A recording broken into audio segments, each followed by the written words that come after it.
Very good morning. मेरा नाम है राजकुमार यादव और जेम्स कोचिंग क्लासेस के यूट्यूब चैनल में आपका हार्दिक स्वागत है। यदि आप हमारे चैनल में नए हैं तो प्लीज़ हमारे चैनल को लाइक करें, शेयर करें और सब्सक्राइब जरूर करें। और हाँ, ये बेल आइकन जरूर दबाएं ताकि जो हमारी नई वीडियो आए उसकी जानकारी आप तक पहुँच जाए। ठीक है, चलिए हम स्टार्ट करते हैं। तो जैसा आपको ज्ञात होगा कि हम इसकी 3 वीडियो ऑलरेडी बना चुके हैं और ये हम साइंस एनसीईआरटी का 4th चैप्टर बना रहे हैं जो कि हम 10th क्लास का कर रहे हैं। ठीक है, इसका जो 4th चैप्टर है उसका नाम है कार्बन एंड इट्स कंपाउंड। हम पढ़ने जा रहे हैं कार्बन और उसके यौगिक के बारे में कि कार्बन और इसके यौगिक क्या कहलाते हैं। ठीक है, तो चलिए स्टार्ट करते हैं। तो आप देख सकते हैं टॉपिक है हमारे सामने बंध और उसके बहुमुखी प्रकृति। जो बंध रहते हैं और जो आपके कार्बन रहते हैं उनमें कौन कौन सी प्रकृति पाई जाती है। जैसे आपको मालूम है कि जो कार्बन रहता है उसकी चतुसंयोजकता होती है। इसके अतिरिक्त वो सबसे ज़्यादा रिएक्शन भी करता है।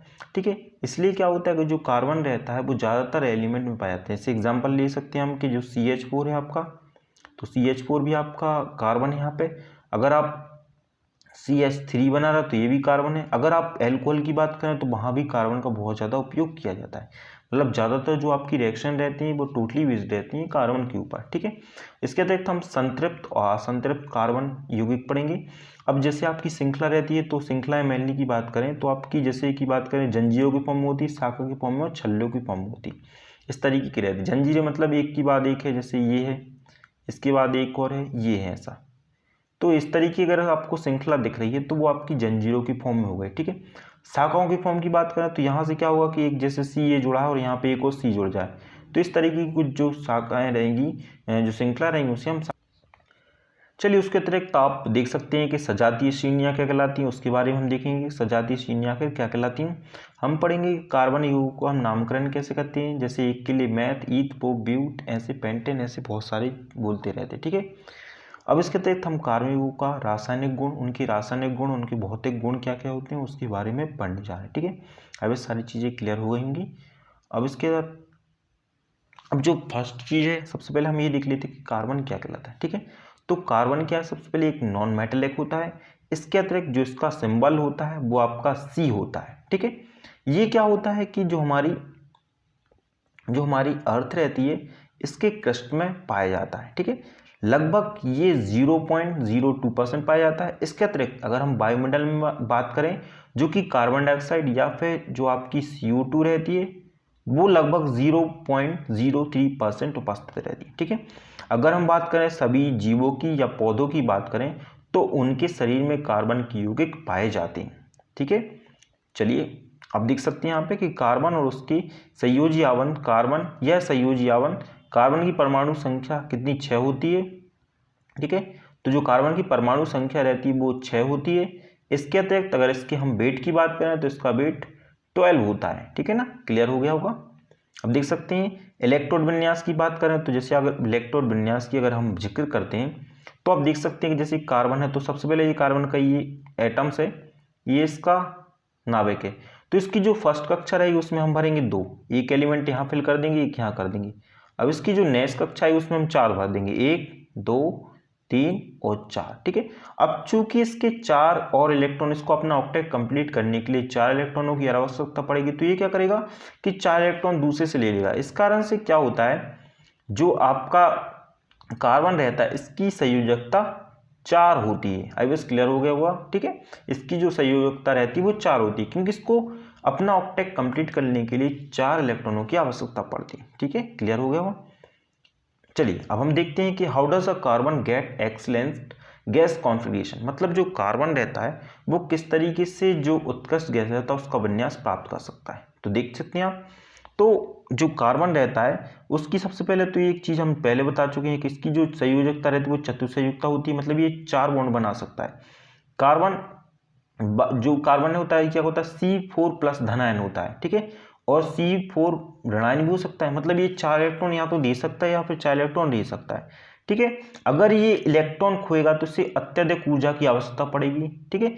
इसलिए कार्बन क्या करता है कि अन्य परमाणु अथवा या जो अन्य तत्व रहते हैं उसके साथ क्या करता है कि साझेदारी पर विश्वास रखता है, ठीक है। जिससे क्या होता है कि इसको ज़्यादा एनर्जी की जरूरत नहीं पड़ती, ठीक है।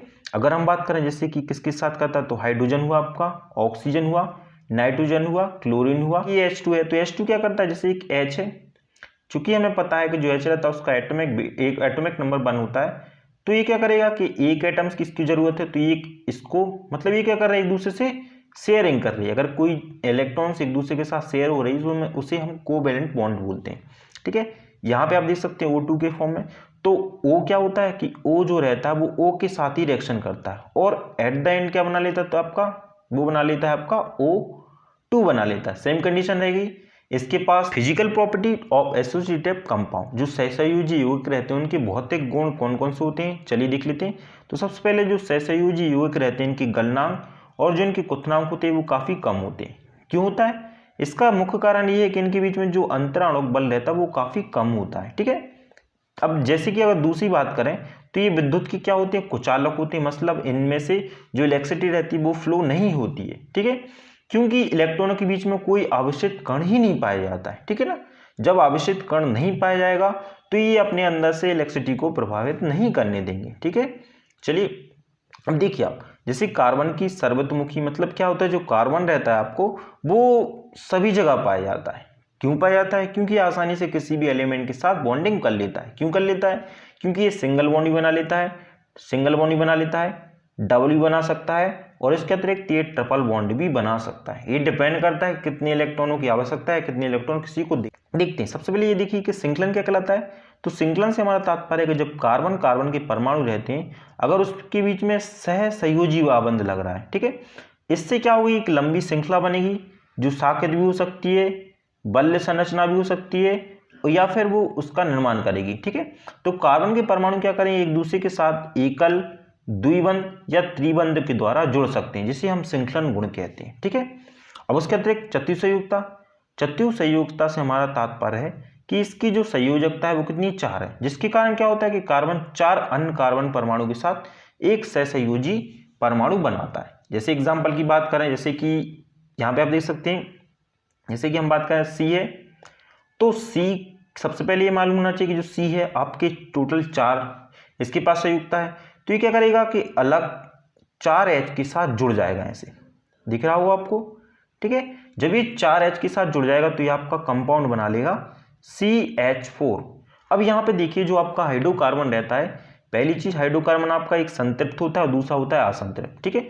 अब देखिए संतृप्त हाइड्रोकार्बन से मतलब क्या है कि जब कार्बन परमाणु के बीच में एकल बंध लग रहा है, जब कार्बन परमाणु के बीच में अगर एकल बंध लग रहा है तो उसे हम संतृप्त कहेंगे। इसका उदाहरण दे सकते हैं आप, इसका है एल्केन है जैसे, तो जो एल्केन है इसमें सिंगल बॉन्ड पाया जाता है इसलिए इसे हम संतृप्त कहते हैं, ठीक है। इसका सामान्य सूत्र की बात करें तो CnH2n+2, ठीक है, जहां पे आप n की संख्या आप कुछ भी रख सकते हैं, 1 2 3 4 5 6 ऐसा, ठीक है ना, क्लियर हो गया होगा, ठीक है। इसके तरह अगर हम दूसरे की बात करें तो दूसरा क्या है आपका, वो है आपका असंतृप्त। तो असंतृप्त मतलब क्या होता है, इसमें द्विबंध भी होता है और त्रिबंध भी होता है, ठीक है। द्विबंध की बात करें तो जैसे द्विबंध बना रहा है तो देखो इसका एक, जैसे अगर द्विबंध है तो उसे हम एल्कीन कहेंगे, अगर ट्रिपल बॉन्ड जोड़ रहा है तो उसे हम एल्काइन बोलेंगे, ठीक है ना। इसका सामान्य फॉर्मूला देख सकते हैं आप एल्कीन का, तो वो होता है CnH2n। अब चूंकि अभी ये ट्रिपल बॉन्ड बन रहा है तो हम क्या कर देंगे, इसमें CnH2n तो रहेगा लेकिन इसके अतिरिक्त हम इसमें 2 माइनस कर देंगे, ठीक है ना। तो जब हम इसमें 2 माइनस कर देंगे तो आपका फॉर्मूला हो जाएगा CnH2n-2, ठीक है, क्लियर हो गया वो। अब इसके बाद हम जो नेक्स्ट बात करने जा रहे हैं वो इलेक्ट्रॉन बिंदु संरचना। जो आपके C रहेंगे वो 2 एलिमेंट दिख रहे होंगे, आपको दिख रहे होंगे यहाँ पे, ठीक है। तो इसके बाद जो आप बात करें H है तो यहाँ पे 8 दिख रहे होंगे, 1 2 3 4 5 6। तो जो 2C रहेंगे वो अलग अलग आपके जो H रहेंगे कितने, टोटल 6 उसके साथ जुड़ जाएगा, ठीक है। ये जुड़ गए आपके, दिख रहे होंगे आपको, ठीक है ना। तो इस तरीके से ये जुड़ जाता है, ठीक है। आगे चलते हैं, तो यहाँ पे आप कुछ उदाहरण देख सकते हैं। जैसे कि पहली बात करें हम मेथेन की, तो मेथेन का फॉर्मूला क्या होता है, CH4 होता है, ठीक है। तो अब इसके मिडिल में क्या C है और इसके चारों तरफ 4 H है, ठीक है ना। इसकी संरचना क्लियर हो गई होगी। दूसरा बात करें एथेन, एथेन मतलब क्या है कि जो कार्बन की श्रृंखला आपकी जो नंबर्स ऑफ कार्बन है वो आपकी 2 प्रेजेंट होंगी। तो हम क्या करेंगे, जो नंबर ऑफ कार्बन है वो मिडिल में प्रेजेंट कर देंगे और बाकी इसके अतिरिक्त जो आजू बाजू ऊपर नीचे है वहां पे हम सिंगल बॉन्ड के द्वारा H को जोड़ देंगे, तो आपका C2H6 कंप्लीट हो जाएगा। तीसरी की बात करें प्रोपेन की, तो चूंकि इसमें 3 कार्बन है तो इसका मतलब ये प्रोपेन हुआ। तो प्रोपेन में हम C जो 3 आपके कार्बन रहेंगे पहले उनको लिख लेंगे सिंगल बॉन्ड के द्वारा। अब चूंकि जो कार्बन रहेगा वो 4 बॉन्ड को शो करेगा, तो इसके अतिरिक्त हम जो रिमेनिंग जगह बच रही है वहां पे हम H को जोड़ सकते हैं, ठीक है ना, क्लियर हो गया वो। इसके अतिरिक्त हम बात करें ब्यूटेन की, तो ब्यूटेन की संरचना देख सकते हैं आप, जिसका फॉर्मूला होता है C4H10 होता है। तो आप देख सकते हैं कि 4 यहाँ पे कार्बन, इसके अतिरिक्त जो आपके हाइड्रोजन है वो इसकी श्रृंखलाओं के साथ जुड़े हुए हैं, ठीक है, जो इसका बॉन्ड है उसके साथ ही जुड़े हुए हैं। आई बस क्लियर हो गया हुआ। चलिए इलेक्ट्रॉन बिंदु संरचना की बात करें तो देखो इलेक्ट्रॉन बिंदु संरचना है तो सबसे पहले ये देखिए आप संतृप्त हाइड्रोकार्बन है, एल्कीन या एथेन की बात करें, और ये आपका एल्काइन एथाइन है जिसका फॉर्मूला C2H2 है, ठीक है। जैसे कि अब हम बात करें एल्कीन की, देखो इसमें क्या है, जो आपके C2H4 हुआ, क्या हो गया आपका C2H4, ये आपका फॉर्मूला हो गया, ठीक है। तो जो आपके C रहेंगे वो दूर इसके साथ जुड़ जाएंगे, इसका तक जो आपके H रहेंगे वो इसके साथ सिंगल बॉन्ड के द्वारा जुड़ जाएंगे, ठीक है ना एक। लेकिन अब C की क्या हो जाएगा, C की बात करें तो CC यहाँ पे डबल बॉन्ड के साथ जुड़ जाएगा, बाकी इसके साथ जो रिमेनिंग जगह रहेगी वहां पे आपके H जुड़ जाएंगे, ठीक है ना, आपको क्लियर हो गया होगा, ठीक है ना। आप इसकी अगर बॉन्डिंग काउंट करेंगे तो आपको टोटल 4 मिल जाएगी, ठीक है। चलिए यहाँ पे अब देखो दूसरे की बात करें तो ये आपका एल्काइन है जिसका फॉर्मूला C2H2 है, ठीक है। तो अब देखो जैसे कि हम बात करें यहाँ पे देख सकते हैं कि CC डबल बॉन्ड से कनेक्ट है, लेकिन जो आपके H है वो सिंगल बॉन्ड से कनेक्ट है। हमें क्या करना है, इनकी जो बॉन्डिंग रहती है वो पूरी तरीके से कंप्लीट करानी है। जैसे कि यहाँ पे बात करें तो देखो आप 2 काउंट कर सकते हैं, 2 3 और 1 4, ठीक है। तो ये टोटल यहाँ पे 4 बॉन्ड बना लेता है, ठीक है, कंप्लीट। अब इसके बाद बात करें हाइड्रोकार्बन एवं उनके आणविक एवं संरचनात्मक सूत्र, तो देख सकते हैं। तो सबसे पहले हाइड्रोकार्बन के सूत्र की बात करें तो पहला है आपका, जैसे अब एल्कीन की बात कर रहे हैं, ठीक है। तो एल्कीन में पहला आपका ईथेन है, ठीक है। एल्कीन में पहला आपका ईथेन, इसका फॉर्मूला C2H4 होगा, ठीक है। यहाँ पे 2 कार्बन जुड़े होंगे, चूंकि यहाँ पे 2 कार्बन हो रहे हैं तो हमें डबल बॉन्ड लगाना पड़ेगा, ठीक है। इसके अतिरिक्त जो आपकी रिमेनिंग जगह रहे वहां पे हम हाइड्रोजन को लिख देंगे। प्रोपीन की बात करें तो हम यहाँ पे 3 कार्बन लगा रहे हैं, तो देखो 2 कार्बन के मध्य में हमें एक डबल बॉन्ड लगाना पड़ेगा और उसके अतिरिक्त बाकी जो रिमेनिंग जगह रहेगी वहां हम सिंगल बॉन्ड के थ्रू भी जोड़ सकते हैं। ब्यूटेन की बात करें तो इसका फॉर्मूला होता है C4H8 होता है। तो यहाँ पे C कितने हैं आपके 4 हैं, लेकिन यहाँ पे एक एलिमेंट को हमें जो कार्बन कार्बन रहेंगे उनके मध्य में एक डबल बॉन्ड लगाना पड़ेगा और बाकी आपकी श्रृंखला कंप्लीट हो जाएगी, ठीक है। अब उसके बाद करें हम एल्काइन की, तो एल्काइन में आपका पहले देख सकते हैं आप, जैसे इथाइन है तो इथाइन का फॉर्मूला क्या होता है C2H2, ठीक है। अब यहाँ पे हमें जो कार्बन कार्बन इसके मध्य में ट्रिपल बॉन्ड आ गए, ट्रिपल बॉन्ड मतलब आपका एल्काइन हो गया, क्लियर है।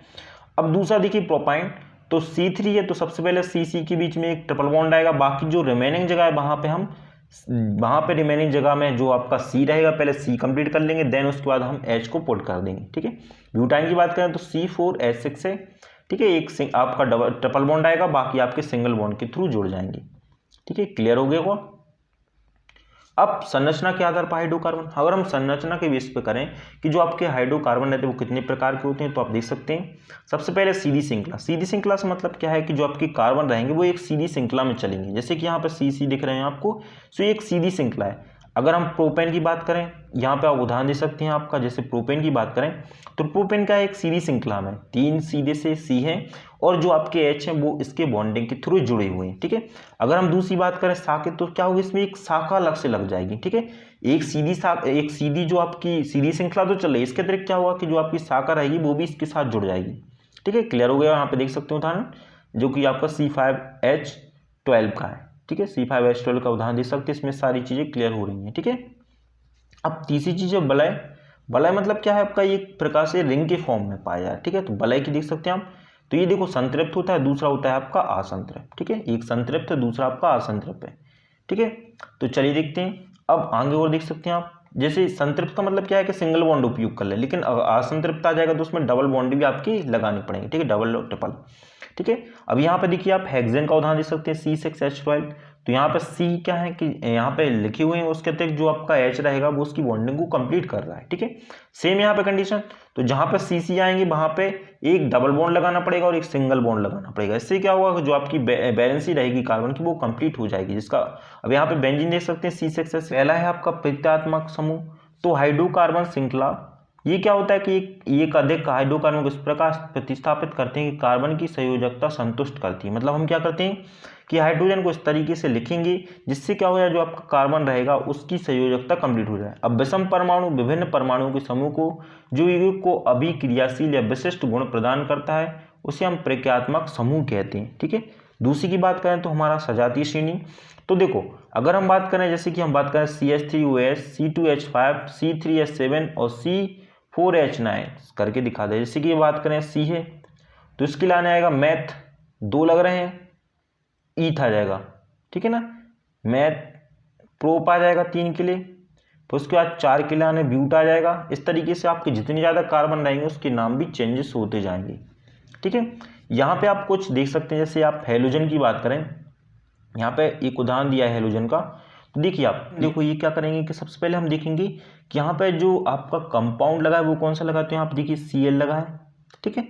अब Cl चूंकि दूसरा कंपाउंड लगा हुआ है तो सबसे पहले हम लिख देंगे क्लोरो, क्लोरो लिखा हमने, ठीक है। अब आपकी जो श्रृंखला का नामकरण आप चाहे यहाँ से शुरू कर दीजिए, ठीक है। टोटल 3 कार्बन है यहाँ पे, ठीक है। तो जैसे बात करेंगे जो Cl किसके साथ जुड़ा है, 1 के साथ जुड़े हैं, तो लिख देंगे हम 1 क्लोरो, और उसके अतिरिक्त ये टोटल कितने हैं, मैथ, एक के लिए मैथ, दूसरे के लिए ईथ और तीसरे के लिए प्रोप, तो यहाँ पे आ जाएगा प्रोपेन। प्रोपेन क्यों लिखा है, क्योंकि यहाँ पर सिंगल बॉन्ड है, ठीक है। बस क्लियर हो गया। इसी तरीके से आपके जो रिमेनिंग उदाहरण है वो भी आप देख सकते हैं, ठीक है ना। अब चलिए हम बात करते हैं कि जो कार्बन यौगिक रहते हैं उनकी रासायनिक गुण कौन कौन से होते हैं। सबसे पहले तो जो कार्बन रहते हैं उसके यौगिक, इसका उपयोग हम ईंधन के रूप में करते हैं, ठीक है। ईंधन के रूप में क्यों करते हैं, क्योंकि ये बहुत ज़्यादा मात्रा में ऊष्मा और प्रकाश को उत्पन्न करता है, ठीक है। जो संतृप्त हाइड्रोकार्बन रहता है इस वायु की उपस्थिति में अगर ये जल जाएगा तो ये नीला मतलब नीले कलर की एक ज्वाला उत्पन्न करता है, और संतृप्त हाइड्रोकार्बन दहन पर धुआं व पीली ज्वाला उत्पन्न करता है, जिसके संतृप्त हाइड्रोकार्बन कार्बन की प्रतिशत का मात्रा संतृप्त हाइड्रोकार्बन से अधिक होती है और वायु की उपस्थिति में पूर्ण अपचयन नहीं हो पाता। अगर हम पैलेडियम या निकले जैसे उत्प्रेरकों की उपस्थिति में संतृप्त हाइड्रोकार्बन हाइड्रोजन जोड़कर संतृप्त हाइड्रोजन बनाता है। वनस्पति तेलों में वनस्पति घी का निर्माण इस विधि द्वारा किया जाता है, मतलब वनस्पति तेल और जो वनस्पति घी का निर्माण होता है वो हम इस मेथड के द्वारा करते हैं, ठीक है। चलिए सम इम्पोर्टेंट रिएक्शन, कुछ महत्वपूर्ण रिएक्शन देख सकते हैं। सबसे पहले दहन, तो दहन के लिए सबसे पहले ऑक्सीजन की जरूरत पड़ेगी। तो सबसे पहले आप देख सकते हैं कि यहाँ पे जो आपका CH4 है मतलब मैथेन है वो रिएक्शन करेगा ऑक्सीजन के साथ, तो वो कन्वर्ट हो जाएगा आपका CO2 के साथ। हमें मालूम है कि जब भी कोई चीज़ जलती है तो उसमें कार्बन डाइऑक्साइड मुक्त होती है, तो उसके अतिरिक्त जो आपकी ये H2 दिख रहा है ये वाष्प के फॉर्म में आ जाएगा, ठीक है। कुछ ऊष्मा निकलेगी और उसमें से कुछ प्रकाश निकलेगा, ठीक है। अगर हम दूसरी रिएक्शन की बात करें तो देख सकते हैं आप यहाँ पे ऑक्सीकरण लिखा है। ऑक्सीकरण का सीधा सा मतलब ये होता है कि आप देख सकते हैं कि जब क्षारीय पोटेशियम परमैंगनेट जिसका फॉर्मूला होता है KMnO4 या अम्लीय पोटेशियम डाइक्रोमेट जिसका फॉर्मूला होता है K2Cr2O7 की उपस्थिति में अगर हम एल्कोहल को कार्बोक्सिलिक अम्ल में परिवर्तित करते हैं, ठीक है। जो एल्कोहल रहेगा उसे हम क्या करेंगे कि कार्बोक्सिलिक अम्ल में परिवर्तित करेंगे। देखो आपका एथेनॉल का फॉर्मूला है या एल्कोहल का फॉर्मूला C2H5OH है, इसको क्षारीय KMnO4 ले रहे हैं, उसके अतिरिक्त हम अम्लीय K2Cr2O7 ले रहे हैं, ठीक है। तो ये डायरेक्ट आपका कन्वर्ट हो जाएगा CH3COOH में, ठीक है। CH3COOH में आपका कन्वर्ट हो मतलब आपका ये एथोनिक अम्ल बन जाएगा। अब उसके अतिरिक्त हम दूसरी बात करें संकलन अभिक्रिया, तो संकलन अभिक्रिया देख सकते हैं कि 2 कार्बन कंपाउंड उसके साथ आपका R जुड़ा है, ठीक है। R मतलब क्या है कि आपका कोई कंपाउंड है C2H5 हुआ, आपका C3H7 हो गए, ये सारे आपके कंपाउंड हो गए, ठीक है। ये निकल और जो पैडमियम इसकी उपस्थिति में करेंगे और H2, ठीक है। तो जैसे ही क्या होगा कि C रहेगा ये सबसे पहले H के साथ जुड़ जाएगा, ठीक है, क्योंकि यहाँ पे जो H2 रहेगा इसको हम जोड़ रहे हैं, ठीक है। तो चूंकि हम यहाँ पे H2 जो 2 जोड़ रहे हैं तो ये 2 साथ में जुड़ जाएंगे, इसका जो आपके 4 रहेंगे वो भी साथ में जुड़े रहेंगे, इसे हम बोलते हैं संतृप्त हाइड्रोकार्बन बोलते हैं, ठीक है। मतलब संतृप्त हाइड्रोकार्बन उसको हम असंतृप्त उसको हम संतृप्त में कन्वर्ट कर सकते हैं, ठीक है। चलिए इसकी जो थर्ड मेथड है वो आपकी प्रतिस्थापन अभिक्रिया। तो प्रतिस्थापन अभिक्रिया में क्या होता है, जैसे हमने मेथेन लिया, इसकी रिएक्शन करेंगे हम Cl2 के साथ, ठीक है। सूर्य का प्रकाश लेंगे तो देखिए जो आपका CH3 रहेगा, मतलब जो आपका CH को Cl2 के साथ रिएक्शन करके वो CH3Cl बना लेगा, और जो आपका HCl रहेगा वो आपका बाहर निकल जाएगा। प्रतिस्थापन मतलब क्या कर रहा है कि दूसरे एलिमेंट को ये प्रतिस्थापित कर रहा है, ठीक है, दूसरे एलिमेंट की जगह पे खुद आ जा रहा है। जैसे कि यहाँ पे 4 H थे, तो यहाँ पे क्या किया इसने, एक H को अलग कर दिया और उसकी जगह पे जो Cl रहेगा वो खुद बैठ गया, ठीक है। आई विश क्लियर हो गया वो, जो आपका HCl रहेगा वो आपका अलग हो जाएगा।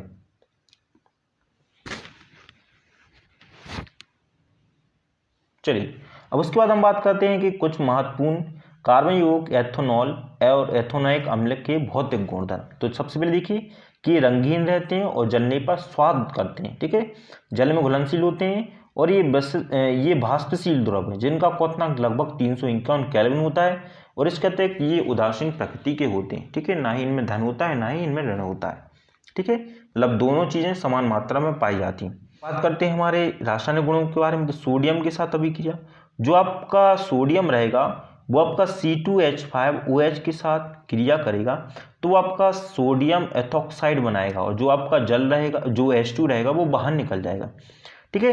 हाइड्रोजन गैस की उत्पत्ति से एथेनॉल की जांच तथा अभिक्रिया द्वारा की जा रही है, ठीक है।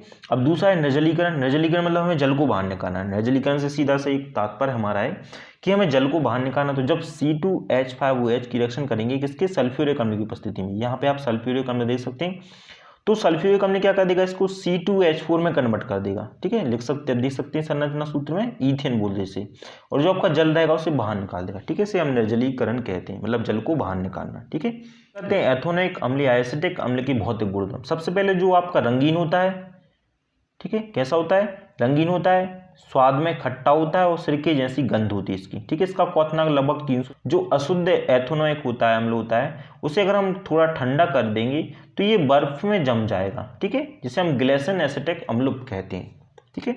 आई विश क्लियर हो गया होगा। चलिए आगे बढ़ते हैं।